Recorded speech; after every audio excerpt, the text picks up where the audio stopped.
I began my teaching career at the college level in 1966, and that's getting to be a long time ago these days.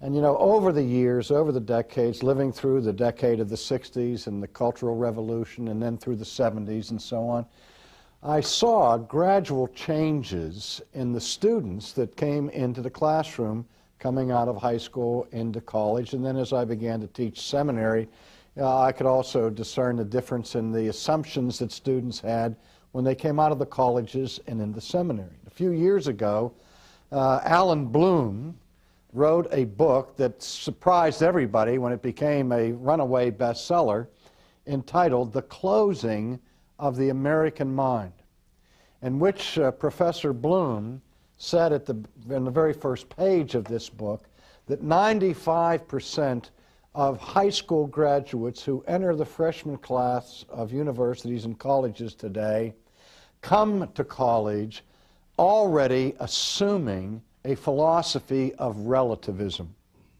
And he said then what happens in the following 4 years is that those assumptions that they come into college with out of high school are now set in concrete.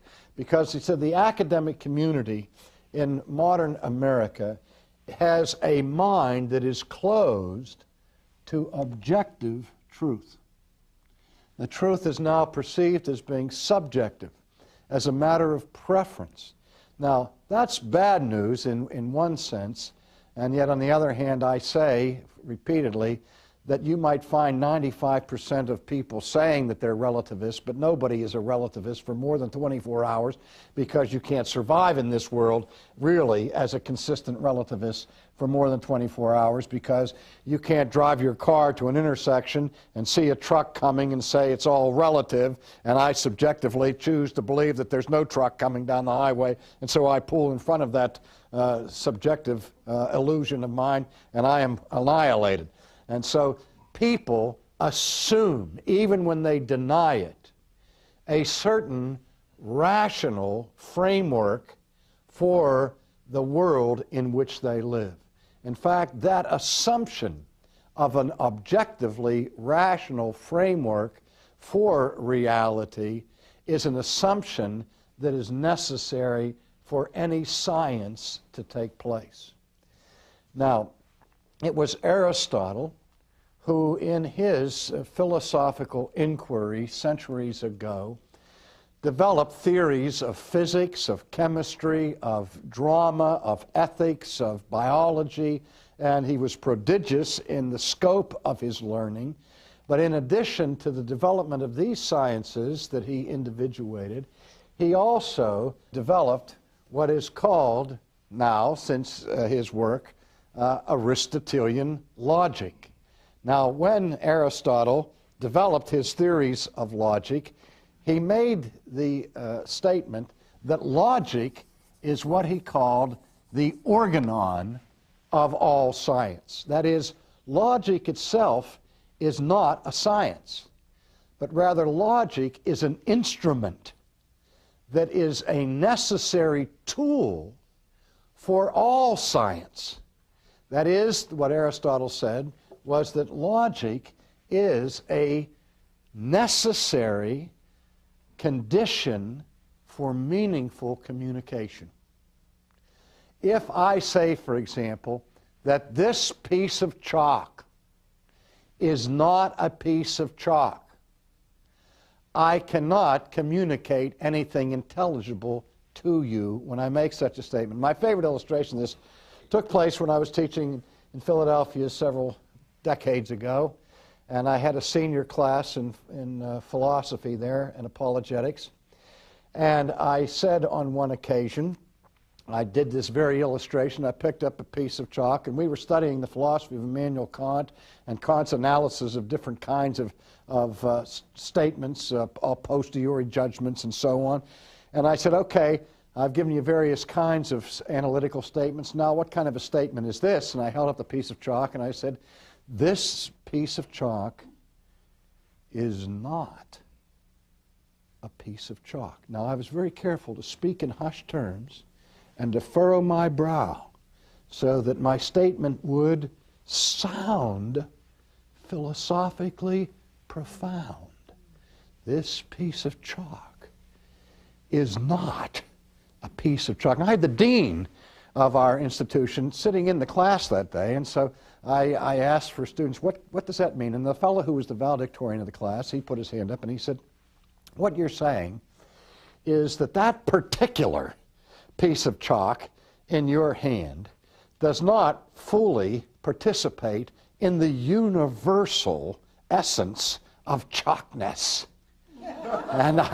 And I said, oh, I said, well, which particular piece of chalk? And he pointed to the one I was holding up. I said, but it's that particular piece of chalk that I'm saying is not a piece of chalk. So why do you call it a piece of chalk? And so he mumbled something and sat down. And I said, come on, somebody help us out here. And the dean, was getting embarrassed. The students were looking at him and asked him, what he thought about it. And he said, well, this has to do with the old question of nomina and race, of realism and nominalism, and he started playing games with all of that kind of stuff, with the intellectual concept of chalkness as opposed to the objective reality of it. And I said, well, he said, it's not that a particular piece of chalk is not objectively the piece of chalk. And I said, but it's this objective piece of chalk that I'm saying is not objectively a piece of chalk. So he cashed in his chips and gave up. And I said, come on, we can't spend much time on this. Now, sitting in the front row was the bishop of the African Methodist Episcopal Church of Norristown, Pennsylvania. An excellent student, a black man who had come from the streets of Philadelphia. And I said, help us out. And the bishop was moving all over his chair and getting more and more agitated. And I said, come on, help us out, Bishop Walters. What does this mean when I say this piece of chalk is not a piece of chalk? And he says, I can't make no sense out of that kind of jazz. And I said, thank God there is one intelligent creature in this room. I said, I fooled everybody in this class with my hushed voice and speaking nonsense, but this man recognized immediately that it was a con game and that I was making a statement that was fundamentally unintelligible. Now, people do that all the time. And what I did was purposefully violate the law of non-contradiction. And in so doing, as I violated the law of non-contradiction by saying, this chalk is not this chalk, I made a nonsense statement. And I had plunged into a sea of absurdity and irrationality. People do it all the time, and if they talk boldly while they do it, they get away with it.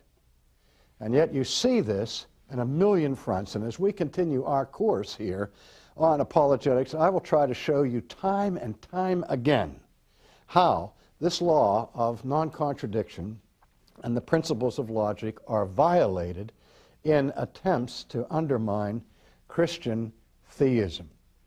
I once had a discussion with a fellow who had been the valedictorian of Carnegie Mellon Institution in chemical engineering, and he was arguing against the existence of God. And we were having a discussion about this over the table in a restaurant. And he began by saying boldly that there's no scientific evidence or rational evidence for the existence of God. And so I began to engage with him in discussion and took him to the place where he recognized, as well as I recognized, that logic required him, from the premises we had agreed upon, to agree to the conclusion that God exists. But he refused to go there.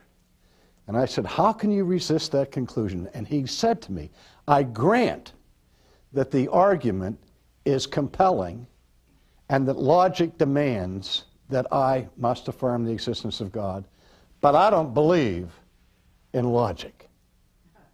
Now, I know this, that if I would have walked into that restaurant before having had that discussion with this scientist and said to him up front, do you believe in logic? He would have said, of course, it's half of the scientific method. How can I be a scientist and deny the rules of logic? That's what he would have said. But I didn't ask him that in advance.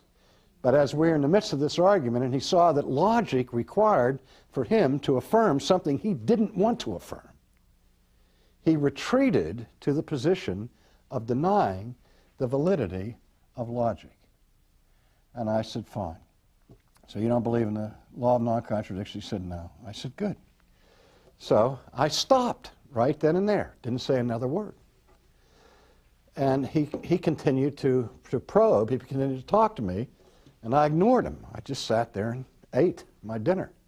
And he was getting more and more annoyed at me because he was speaking and I wasn't answering. I wasn't responding to him. And finally I looked up at him and I said, would you please pass me the salt? And he reached over and picked up the salt shaker and handed it to me, and he said, here. I said, whoa, wait a minute. You mean you can distinguish between a salt shaker that is a salt shaker and not a salt shaker at the same time, the same relationship? I said, actually, you do believe in the law of contradiction because I can have a meaningful discussion with you as long as it's not about God. If I want to talk to you about salt shakers, then all of a sudden you become rational. You see, one of the philosophers that I studied when I was in seminary made this observation, that it's easy for people to deny the validity of the law of non-contradiction, but that all denials of the law of non-contradiction are forced and temporary. They are forced and temporary. That is, people only deny the validity of this law when it suits them, when they want to avoid a conclusion that they don't want to have to embrace. And I've learned a long time ago in theological discussion and philosophical debate that when the opponent denies the law of contradiction, the argument's over. I don't want to go any further. If the person says, I don't believe in rationality, I can say, fine.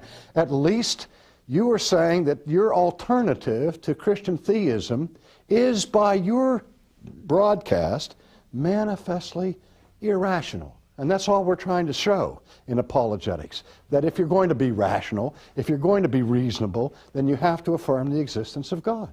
And if the only way you can escape the existence of God is by denying rationality, then go ahead and do it.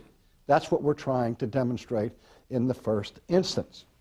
But what is most critical in our day is the triumph of irrationalism, not over the secular mindset, but over the Christian community, where we've seen the impact of existential philosophy have pervasive inroads into Christian thinking. So that even in seminaries today, when I walk in the door, I find that the majority of students who walk in the door in the seminary today have already been convinced by the secular world that truth can be irrational, and that the Bible can be contradictory and still be the Word of God. And it's an astonishing thing. But in neo-Orthodox theology, for example, two of the leading exponents of it, Karl Barth and Emil Brunner, who were massively influenced by existential thought, particularly the philosophy of Søren Kierkegaard, who argued that truth is subjectivity in the 19th century, have taken this new position towards reason. It's not all that new. All the way back at Tertullian in the early church, Tertullian raised the question, what does Jerusalem have to do with Athens? And what Tertullian wanted to do was to free Christianity from any undue influence from Greek philosophy. And since Aristotle was a Greek philosopher, and it was Aristotle who defined the rules of logic, people early on went on to say, that's Greek stuff. That's not Christian stuff. Christianity is free from the reins imposed upon it by the categories of Greek thought.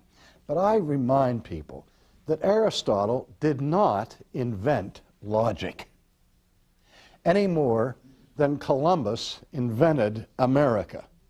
All he did was discover the rules that were already there, that are built into the human mind. What are the necessary conditions for human beings to be able to carry on meaningful discourse?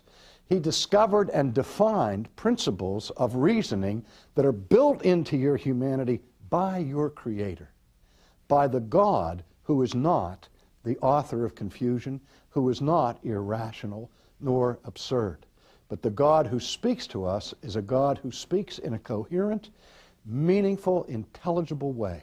That the Word of God is meant to be understood by God's creatures, and a necessary condition for that understanding is that God not speak to us with a forked tongue or in contradictions. However, as I mentioned a few moments ago, the advent and the influence of Neo-Orthodox theology through the influence of Karl Barth and Emil Brunner has been massive in our day. In the first 20 years of the 20th century, Karl Barth published his Romer Brief, his commentary on Romans, which was described as a bombshell that fell on the playground of the theologians. And in his epistle to the Romans, Dr. Barth made this observation.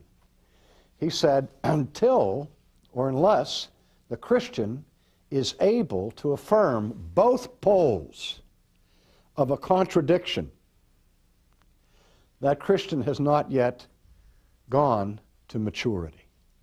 So that the mark of maturity, according to Barth, for a Christian was to be able to affirm both sides of a contradiction. And in the same path, Emil Brunner, his compatriot, in his little book, Wahrheit aus Begegnung, Truth as Encounter, made this observation that became famous in the theological world, quote, contradiction is the hallmark of truth. See, it's a slight step from saying contradictions are permissible, they're allowable, we can have them, we can live with them, and we need to be able to embrace them. And then not only do we embrace them, but we glory in them, because they're the very hallmark of truth. Now, let's apply that principle to the Scriptures. My favorite application of that is to go back to Genesis 3, where God speaks to Adam and Eve in the garden. And God sets before Adam and Eve certain principles.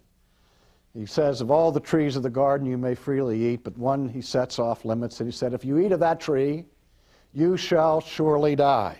Now, if we translate that into logical categories, what God is saying to Adam and Eve is, if A, then B. If you eat, you will die. That's the construction.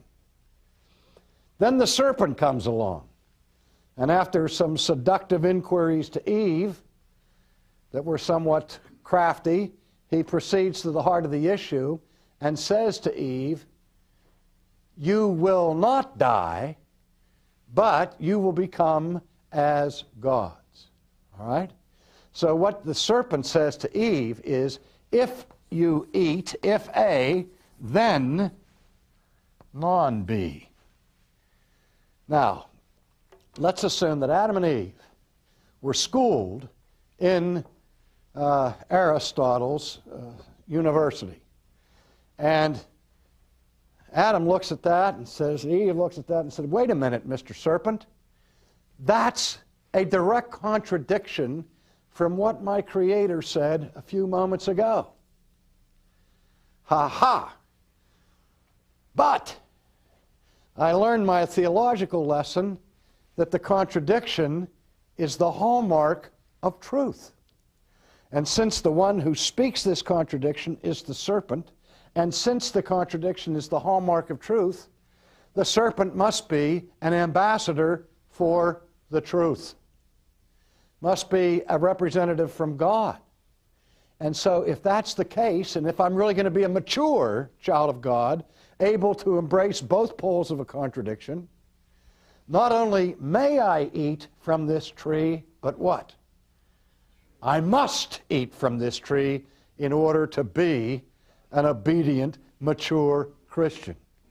Now, what I've tried to do here is to reduce this principle to absolute absurdity.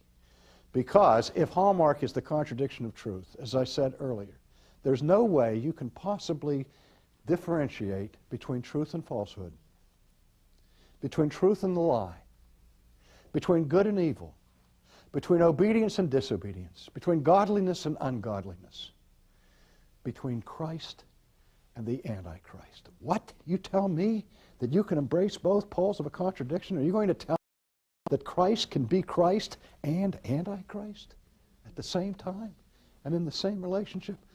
Dear friends, nothing is more seductive to the truth of God than to cut away at the very fiber of truth itself. Now, the law of contradiction and logic has no content to it.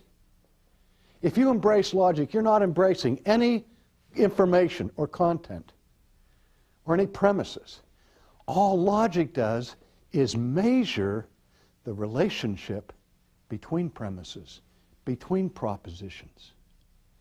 So that if I make two statements, and we can see whether they're consistent and coherent or if they're contradictory, you apply the tools of logic to see whether my conclusions really follow from my premises. For example, in the classic syllogism, all men are mortal. Socrates is a man. You got the first premise, you got the second premise. You got two propositions here. How do they relate? Well, logic tells you that if all men are mortal, and if Socrates is a man, then there's no if to the conclusion. If all men are mortal and Socrates is a man, then manifestly Socrates must be mortal. And so the truth of your conclusion is determined by the validity of the argument, and there are rules that measure the relationship of ideas. Logic is like a policeman that God has put in the brain of human beings to blow the whistle to recognize the lie. The whistle blows when things don't compute, just like your computer goes wacky when you ask it to be irrational. So God has built into the human mind a function of rationality that is a test of coherency, a test of rationality. And at the very heart of the Christian affirmation is that though the content that we get in the Bible goes far beyond what we can learn through rational speculation, it's based on divine revelation. That divine revelation does not come to us packaged in absurdity. The Word of God is not irrational. It is addressed to creatures who have been given minds that operate according to these principles.